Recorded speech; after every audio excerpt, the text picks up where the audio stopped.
Yes, hello friends, we're here at the old domestic airport in Tagbilaran City, in Bohol. We have a car show going on.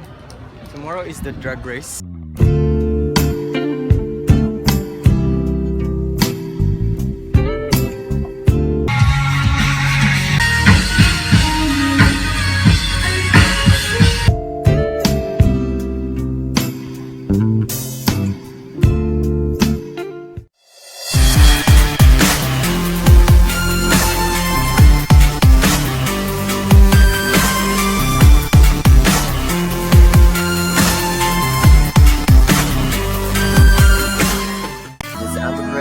And don't forget to like, share, and subscribe.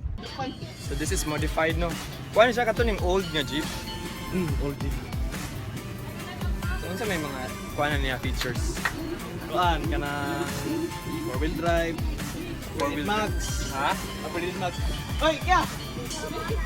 So kanin siya kanang pwede to mga old jeep nimo niya imong i-upgrade, pang-upgrade.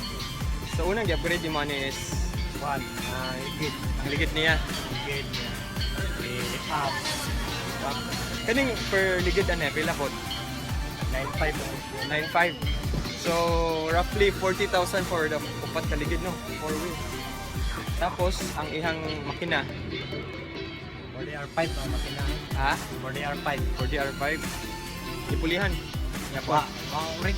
Ang original niya. So nindot yun ka ng mga lapok-lapok. Kanang sa bukid. Pero in terms of speed niya, hinay ra. Kani this is more kung ano kanang pang kuan jud, Pang trail nga. pang trail.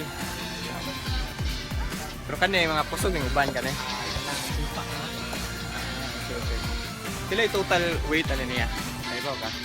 Alahin na wag CR. Chris is the owner of this jeep. Where ng Buenos Aires. Ano sa pilidon mo? Alimukon? Mga lokere, kailan ka na? Ha? Mga lokere sa tabigan kagita. Dire dapat sa kuan, profesyon. Adi, bunga.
And don't forget to like, share, and subscribe.